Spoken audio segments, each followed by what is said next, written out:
Salam Syasmerta. Titik temunya sastra. Halo Mbak Icom. Halo Mbak An, long time no see. Yes, sejak tahun 2019 kan? Aslinya sih enggak ya, mungkin karena terlalu banyak kesibukan kita jadi tertunda. Jadi pembahasan malam ini tuh apa nih Mbak Icom? Karena udah lama nih nggak di Syasmerta lagi. Sebenarnya ini ada satu pembahasan yang aku bilang agak berbeda ya, karena narasumbernya sendiri kita katakan bukan seperti biasanya. Kenapa bukan seperti biasanya? Karena kalau yang biasanya itu memang udah ya kita tahu, kita kenal dekat. Nah ini sekarang ada narasumber baru nih dari seorang mahasiswi. Jadi kita bisa tahu juga nih perspektif sebuah karya sastra di mana mahasiswi itu berhasil menelaahnya gitu kan, dan kita coba bagikan kepada warga Syasmerta. Benar sekali. Okay. Jadi sekarang Syasmerta narasumbernya bukan lagi hanya dari kenalan-kenalan kita ya, tapi ada juga nih dari perspektif lain, bukan hanya temen nih gitu ya. Tapi kita welcoming banget ya kalau misalnya ada yang mau jadi narasumber ya bisa betul. Kontak-kontak kita di IG. Betul sekali. Jadi siapa tahu ada juga nih warga Syasmerta yang juga tidak hanya mendengarkan tetapi juga ingin berbagi hasil bacaannya. Dan tanpa nunggu lama nih Mbak Icom, kita langsung manggil aja kali ya. Oke.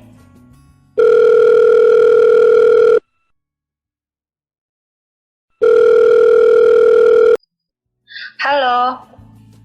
Halo Mbak Awal, salam kenal. Halo, salam kenal. Sebelumnya terima kasih sudah mau sharing hasil bacaannya di Syasmerta. Yang mau di-sharing kali ini adalah cerita pendek yang judulnya Lamafa ya Mbak Awal ya? Iya benar sekali Mbak. Iya, Lamafa cerita pendek yang bersetting dari Nusa Tenggara Timur kan ya Mbak? Iya, lebih tepatnya di kota Lembatanya gitu. Okay. Di salah satu desa. Oke. Mbak Icom ada hal yang ingin dipertanyakan nih tentang ini dulu ke Mbak Awal? Oke. Mbak Awal ambil cerita Lamafa ini pengarangnya memang dari mana ya? Kalau pengarangnya ini kan namanya Yudi Herbibowo ya. Beliau ini lahir di Palembang, Sumatera Selatan begitu. Cuman uniknya ini adalah beliau ini selalu berpindah-pindah tempat begitu karena mengikuti orang tuanya.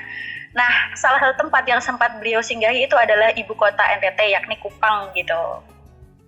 Oh, Lamafa sendiri ini dari cerita lokal kah atau bagaimana, dari mana? Iya, cerita Lamafa ini emang cerita lokal, salah satu budaya begitu ya yang ada di Nusa Tenggara Timur gitu, tepatnya di kota Lembata. Kalau Lamafa ini lebih tepatnya julukan kepada seseorang gitu, seseorang yang penting gitulah dalam budaya Lamafa ini. Oke, sebelum kita ke ini, boleh dijelaskan dikit mungkin ya sebagai pembuka, Lamafa itu apa sih Mbak? Baik ya. Kalau setelah hasil pembacaan saya itu, Lamafa itu adalah seorang pemimpin gitu, orang yang memimpin perburuan paus. Jadi orang itu yang berada di depan dan bertugas untuk menombak paus gitu, yang melompat buat menombak motornya si paus ini gitu. Tugasnya untuk menombak paus gitu ya. Jadi kayak mereka tuh pemburu paus ya Mbak ya? Iya, mereka itu pemburu paus gitu. Nah, si Lamafa ini yang mimpin para pemburu-pemburu itu gitu. Apakah ada... Oke, mungkin sebelum melanjutkan ke ceritanya, agak penasaran nih, kenapa sih memilih Lamafa ini untuk di-sharing dengan warga Syasmerta? Nah, ini sedikit, menurut saya sedikit, kayak penting banget juga sih buat saya cerita-cerita di kumpulan cerpen ini, salah satunya Lamafa ya, karena saya orang daerah Jawa tapi saya itu besar di Nusa Tenggara Timur gitu. Cuman selama ini saya tuh belum pernah melihat karya-karya sastra itu yang mengangkat masalah terkait kebudayaan lokal di Nusa Tenggara Timur begitu. Jadi ketika saya mengetahui buku ini, saya tertarik karena cukup banyak sekali budaya-budaya dan mitos-mitos lokal yang diangkat gitu dari tempat saya begitu. Jadi ada relate ya, merasa relate begitu ya. Iya, sama pengen cari tahu juga gitu kan, karena ya masa saya besar-besaran tapi kok nggak tahu apa-apa. Harus ada feedback. Iya benar. Dan kalau menurut Mbak Awal dari membaca ini, apakah hal ini sebegitu fiksinya dalam artian memang ini hanyalah hal-hal yang dikarang oleh pengarang atau memang dalam masyarakat NTT itu juga ada hal-hal yang seperti ini? Untuk yang cerpen Lamafa ini itu benar-benar ada gitu. Jadi ada yang namanya tradisi Levanwang gitu di kota Lembata, tepatnya di desa Lamalera gitu ya. Itu budaya yang emang selalu dilakukan dari bulan Mei sampai November gitu dan nggak pernah ditinggalkan sampai saat ini. Jadi pengarang ini benar-benar mengangkat budaya lokal gitu untuk disampaikan kepada pembaca gitu. Oke. Baik, Oke, sedikit banyaknya kita tahu ya. Maksudnya sedikit banyaknya kita udah mulai agak bisa meraba ya Lamafa itu apa gitu kan ya. Karena kan ketika kita membaca judul Lamafa ini apa nih akan menimbulkan pertanyaan gitu. Karena kita sekarang udah tahu, mungkin kita akan mulai membahas tentang apa yang ada di dalam buku ini. Apakah ada sesuatu yang perlu kita bicarakan di sini? Adakah isu yang ingin disampaikan oleh penulisnya atau apa gitu Mbak? Karena kalau saya yang sampai nge-search tuh tentang Lamafa itu bahkan ternyata ada di BBC Earth itu tentang bagaimana pemburuan paus itu gitu. Bahkan ternyata dimuat ya. Nah, kalau yang ini penulisnya membungkusnya dalam sebuah cerita. Apakah ada hal lain yang ingin disampaikan penulis, baik itu dari segi isu atau apa gitu? Oh iya, baik. Kalau dari penulis sendiri ini fokus kepada pantangan yang harus dijaga oleh si Lamafa ini gitu. Kan pantangannya cukup banyak ya. Nah, salah satu pantangan yang paling dimuat dalam cerita ini adalah tentang bahwa ketika perburuan paus itu dimulai pagi hari, maka malamnya itu si Lamafa ini tidak diperbolehkan menggauli istrinya sendiri begitu. Oke. Jadi sebenarnya dari penulis ini itu ingin mengkritisi kalau pantangan itu sedikit tidak masuk akal gitu, karena ketika seseorang atau sepasang suami istri itu sudah menikah gitu kan udah sah-sah aja ya buat melakukan apapun yang mereka mau gitu. Namun dilihat dari pantangan ini sendiri sedikit menyusahkan atau kayak menguji kesabaran si suaminya yang jadi Lamafa ini gitu. Ya meskipun memang dari budayanya sendiri ya itu Lamafa memang ketika akan berburu paus itu diharuskan untuk dalam keadaan suci gitu, makanya mereka itu melakukan puasa gitu dan ada beberapa ritual penyucian sendiri gitu. Cuman ketika penulis ini mengkritisi bahwa loh kenapa udah suami istri tapi mau menggauli istrinya sendiri aja nggak boleh gitu, sampai-sampai dikaitkan ketika pantangan itu dilambar, maka seluruh desa itu bisa terkena imbasnya atau bahkan kru dari hal itu sendiri akan terkena imbasnya gitu, terkena sebuah semacam musibah gitu. Wow, satu kampung ya? Iya, satu kampung gitu. Itu bisa dikatakan genosida nggak sih? Apaan coba? Genosida dengan muatan mistis lokal gitu. Maksudnya satu kampung bisa kena gitu ya? Itu, iya, jadi kan karena kesalahan dari seorang pemimpin, anggaplah ini sebuah kesalahan karena kepercayaan mereka sendiri ya. Kalau mungkin kepercayaan orang mungkin nggak akan protes atau apa ya, tapi karena ini kepercayaan di sana, kesalahan dari seorang pemimpin yang menanggung itu kesemuanya gitu loh. Padahal Lamafa sendiri, kalau mungkin aku bisa urutkan ini ya, kayaknya dia pemburu paus ini diagungkan jadinya nggak sih? Iya, dia diagungkan gitu, dianggap penting karena emang Iya, kembali lagi di pemilihan Lamava tadi ya. Seorang Lamava itu memiliki kriteria tertentu gitu. Lamava itu boleh menjadi seorang Lamava atau seseorang tuh boleh menjadi Lamava setelah memenuhi kriteria yang sudah ditentukan itu seperti orang yang suci, yang tangkas, yang kuat, tangguh gitu. Terus juga berbudi dan berakhlak baik, taat beribadah, santun gitu. Jadi emang tidak sembarang orang tuh bisa jadi Lamava gitu. Ini agak menarik nih Mbak An. Karena seorang pemburu paus begitu disucikannya, dia bisa memegang anggap nas dari penduduk yang dia iniin gitu loh. Jadi malah kayak disetarakan dengan seseorang, anggap ya seperti pemuka agama, enggak sih? Dianggap seperti pemuka agama ya? Mungkin analoginya seperti itu, karena seorang Lamava ini kan disucikan di situ. Dia mempunyai kuasa, dia mempunyai sesuatu yang tidak akan dimiliki oleh orang biasa. Dan kayaknya ya kalau yang aku sempat baca ya dari cerpennya, ini Lamava diturunkan gitu nggak sih? Lebih banyak yang diturunkan gitu ya, kayak kalau bapaknya Lamava, ya anaknya juga ditawarkan menjadi seorang Lamava gitu. Namun tidak memungkinkan juga, ada beberapa orang yang memang bukan keturunan tapi karena dilihat dari kepribadiannya atau dilihat dari fisiknya begitu, itu bisa direkrut sebagai seorang Lamava gitu lah, diangkat sebagai Lamava. Mbak, awal diceritain nggak dalam cerpen ini kenapa sih seseorang sampai ingin menjadi seorang Lamava gitu? Apakah in the sake of supaya mereka dihormati atau apa? Kalau di cerpen ini sendiri malah sebaliknya ya.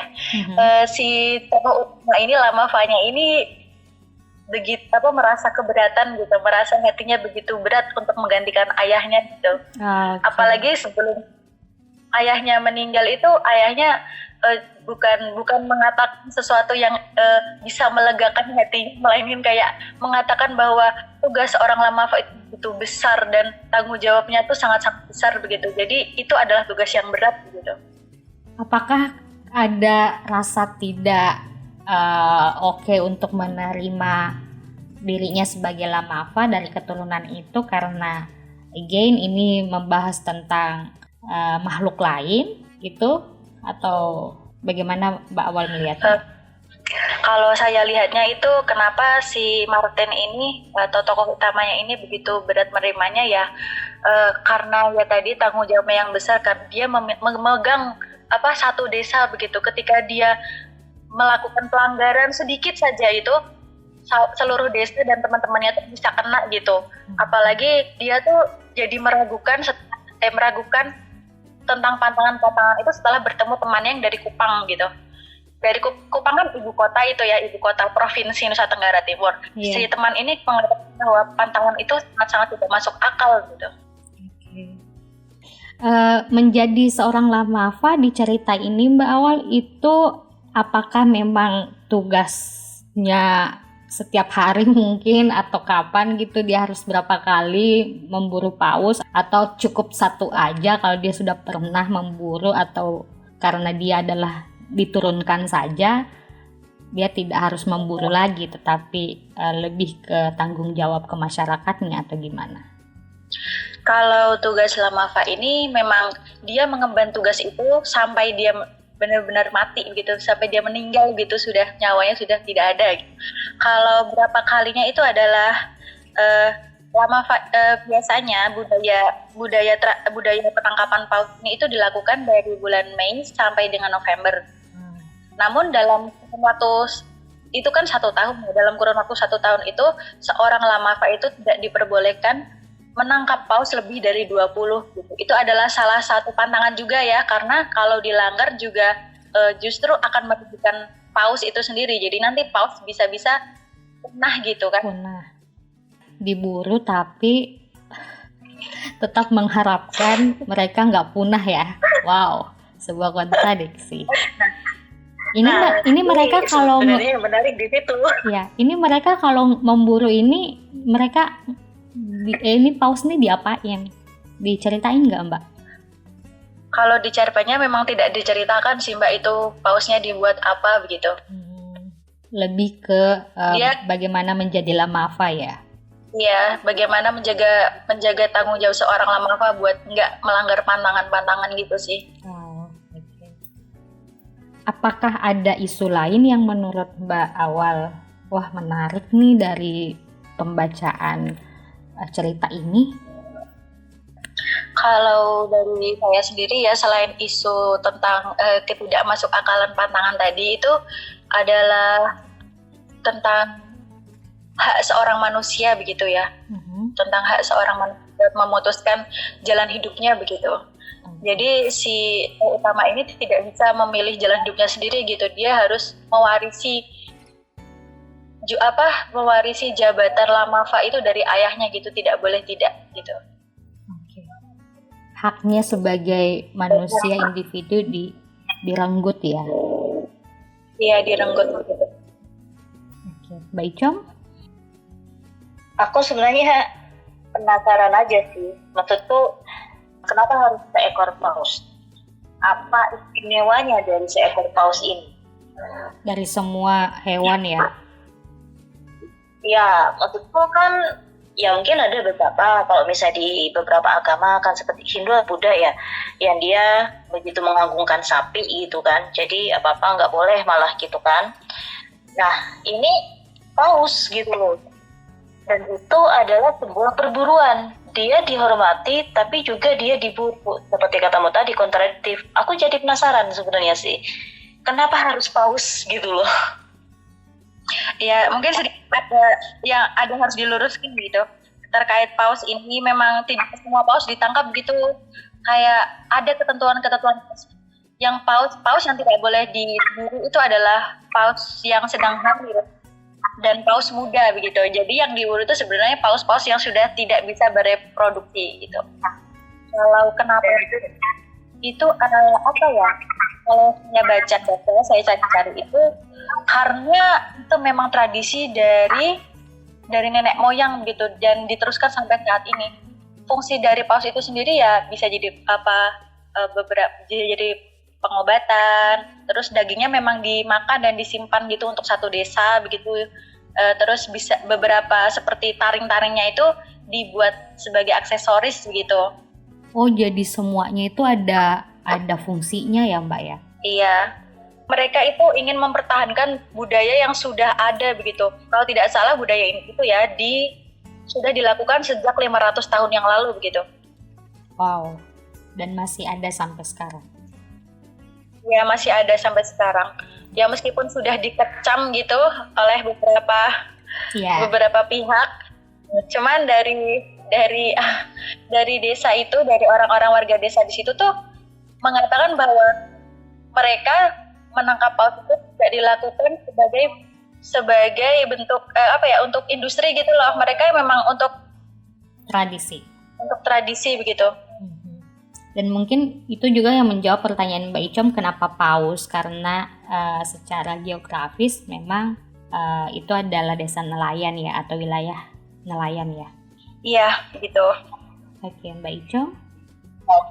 Make sense sih, memang seperti itu. Cuma memang kalau kita mengulik lagi lebih dalam tentang budaya, kita harus berubah alur sebenarnya, karena sebuah karya yang kita bahas ya di situ ya. Jadi kalau misalnya itu kayaknya mungkin ada sesi tersendiri untuk membahas itu. Benar. Oke. Benar, karena bagaimanapun karya sastra nggak hadir dari kekosongan budaya, dan memang ternyata Mbak Awal juga besar di sana, jadi ini bukan hanya secara fiksi saja gitu, tapi memang secara ini ada tradisi itu dilakukan bahkan sampai sekarang gitu ya. Iya begitu Mbak. Oke, Mbak Icom. Ya, sudah 20 menit pertama, jadi mungkin sebenarnya bisa sampai di sini gitu ya. Pembahasan yang menarik karena bukan kupikir sih, dari awal kita membangun itu tradisi lokal seperti ini tuh jarang kita angkat, apalagi kaitkan dengan budaya yang ada di suatu daerah. Dan ternyata narasumber kita kali ini juga pernah hidup di daerah itu, jadi sedikitnya tahu mengenai tradisi ini. Oke, Mbak An. Sebelum ini, Mbak Awal mungkin ada sesuatu yang khususkah di dalam karya sastra ini yang ingin disampaikan kepada para warga Syahsmerta? Sesuatu yang khusus ya. Sebenarnya kalau dari saya mungkin bisa menyampaikan terkait ini kepercayaan mungkin ya. Ketika kita tinggal di suatu daerah begitu, mungkin lebih baik kita tidak perlu mengkritik tentang budaya yang memang sudah dipertahankan di situ ya. Karena salah satu tokoh di cerpen ini itu kan memang yang dikatakan dalam bahasa kasarnya itu menghasut tokoh utamanya untuk tidak mempercaya tentang pantangan-pantangannya sebagai seorang lamafa begitu. Jikalau memang di daerah itu budaya seperti itu juga sudah memiliki aturannya sendiri, mungkin sebaiknya kita tidak ikut campur gitu.